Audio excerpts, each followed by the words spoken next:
High dear viewers, কেমন আছেন আপনারা সবাই? উলার হেসেলে আপনাদের সবাইকে ওয়েলকাম জানাই। আশা করি আপনারা সবাই খুবই ভালো আছেন। আজকে আপনাদের জন্য যে রেসিপিটা নিয়ে এসেছি সেটা একটা pure veg recipe, no onion, no garlic, সম্পূর্ণ ভেজ রেসিপি। আমার ঠাকুমার মা মানে আমার বাবার দিদার কাছ থেকে পাওয়া এই রেসিপি। অনেকে অনেক রকমভাবে বানায়, বাট এটা আমার বাবার দিদার রেসিপি, তো আমরা সেভাবেই বানাবো। পটলের রেসিপি, খুব সিম্পল, খুব সুস্বাদু রেসিপি। চলুন রান্নাটি স্টার্ট করা যাক। আমাদের আজকের রেসিপি দুধ পটল, তার জন্য আমরা এখানে পটল নিয়ে নিয়েছি। 10-12টা পটলকে চিড়ে রেখেছি। পটলের পর এখানে আমরা নিয়েছি 1.5 কাপ মতন দুধ, আর একটা বাটা মশলা আছে যার মধ্যে আছে ধনে, জিরে, আদা আর গোলমরিচ, সব কিছুকে একসাথে ভালো করে বেটে নিয়েছি। তো চলুন এবার রান্নাটি স্টার্ট করা যাক। রান্নাটা আমরা স্টার্ট করব। কড়াইতে তেল গরম করে তাতে 1/2 চামচ মতন গোটা জিরে ফোড়ন দিয়ে দেবো।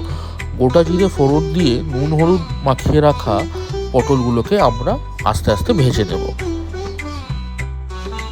পটলগুলো ভাজতে ভাজতেই আমরা 2টো তেজপাতাও দিয়ে দিয়েছি। 10-12 মিনিট ভাজার পর যখন পটলগুলো নরম হয়ে যাবে আর একটু ব্রাউনিশ কালার হবে, তখন আমরা দিয়ে দিলাম আমাদের বাটা মশলাটা। বাটা মশলা দেওয়ার সাথে আমরা অ্যাড করব পরিমাণ মতন হলুদ আর সামান্য একটু শুকনো লঙ্কা গুঁড়ো। সব কিছু খুব ভালো করে আমরা মিক্স করে কুক করতে থাকবো যতক্ষণ না মশলার কাঁচা গন্ধ যাচ্ছে। মশলা দেওয়ার পর মিডিয়াম ফ্লেমে রাঁধতে রাঁধতে মশলাটা খুব ভালো করে ভাজা হয়ে গেছে। এবার আমরা দুধটা অ্যাড করে দেবো। দুধটা অ্যাড করে সব কিছু খুব ভালো করে মিক্স করে এবার জাল দেব।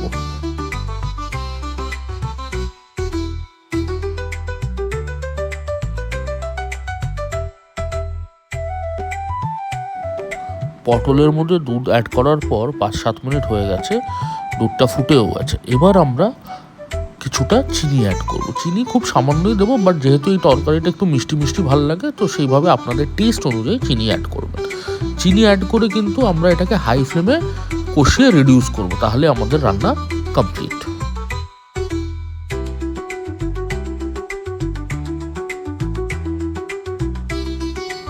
ডিয়ার ভিউয়ার্স, দেখুন আমাদের রান্নাটা অলমোস্ট হয়ে এসছে। 10-12 মিনিট ঢাকনা খুলে হাই ফ্লেমে আমরা কষিয়ে নিয়েছি। ঝোলটা অনেকটা রিডিউস হয়ে গেছে, গাঢ় হয়ে গেছে। এবার নামাবো। নামানোর আগে 1 থেকে 1.5 চামচ আমরা ঘি অ্যাড করে দিচ্ছি। তো চলুন এবার পরিবেশন করে ফিরে আসছি।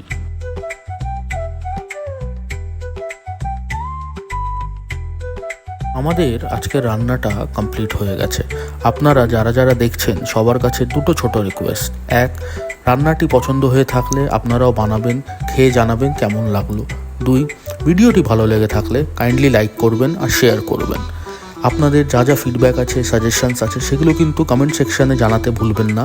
আপনাদের ফিডব্যাক থেকে আমরা নিজেদের ইন ফিউচার আরও বেশি ইমপ্রুভ করতে পারবো। আমাদের পাশে থাকবেন, সাথে থাকবেন এবং ভালো থাকবেন। Thank you so much.